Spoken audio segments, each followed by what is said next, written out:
Eu achei que seria importante falar sobre o ambientalismo dentro dessa ótica austro-libertária. Por quê?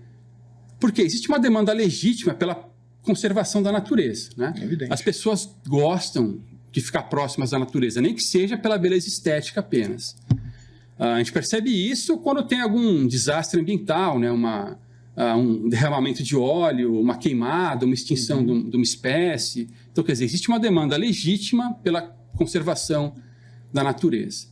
Mas essa demanda legítima foi sequestrada pela extrema esquerda.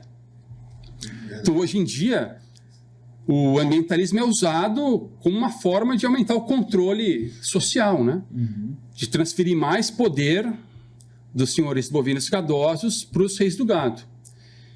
E eu achei que eu poderia falar sobre isso, já que esse tema está mais ou menos relacionado com a minha área de atuação profissional.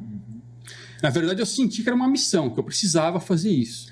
É um tema muito recorrente. Eu que vejo o pessoal perguntando nos vídeos lá do canal, o pessoal tem essa dúvida realmente, né? Tem. É aquilo que você falou, o pessoal encara o ambientalismo quase como uma coisa oposta, né? Como... Sim.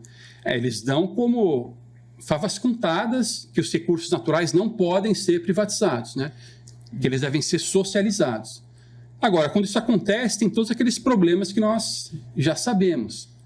Aquela questão da tragédia dos comuns, especialmente, né? Então, basicamente, quando você socializa os recursos naturais, você cai nessa tragédia dos comuns. Então, e só para relembrar, né, o pessoal, o que é essa tragédia dos comuns? É quando os recursos não são de ninguém, quando eles são considerados de todos, e não há nenhum incentivo para que eles sejam consumidos de forma criteriosa, né? Ao contrário, para que eles sejam consumidos à exaustão. Isso que acaba acontecendo. A gente pode pensar naquele exemplo, que eu até dou no livro aqui, daqueles hidrômetros. Então, certamente você se lembra dos prédios mais antigos, que tinham os hidrômetros, aqueles aparelhinhos que mediam o consumo de água, né? Eles eram socializados, era um só para o prédio inteiro. E sempre dava briga em condomínio por causa disso, né? Alguns gastavam mais água, outros menos. Qual a saída aí no caso? Privatizar esse consumo. Então, hoje em dia, cada apartamento tem o seu hidrômetro e paga só o que gasta. O problema é resolvido. O incentivo fica correto. Cada pessoa tem incentivo para economizar o recurso, não gastar demais. E paga o que gastou. Sendo que antes, quando o negócio era socializado, o incentivo era para quê? Para gastar à vontade. Porque o vizinho ia ter que pagar, né? O que ele gastasse a mais. Então, azar. Fazia pouca diferença se você economizasse ou gastasse demais, porque ia dividir por todo mundo, no final fazia zero diferença. Pois é, então o que eu argumento aqui no livro é justamente isso, né?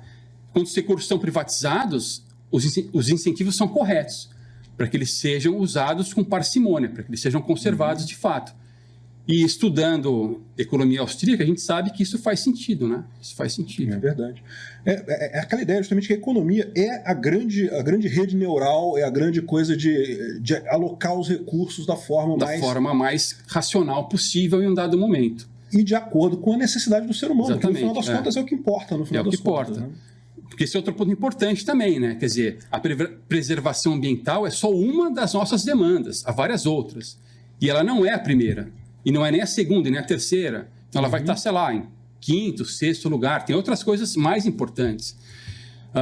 Quando alguém pede para que, sei lá, uma floresta seja conservada, que o governo conserve tal coisa e não faz nada, né, de concreto nesse sentido, ela está simplesmente pedindo para que os fuzis estatais sejam usados para roubar a população, na esperança de que parte daquele dinheiro seja usado para conservar a tal da floresta, né?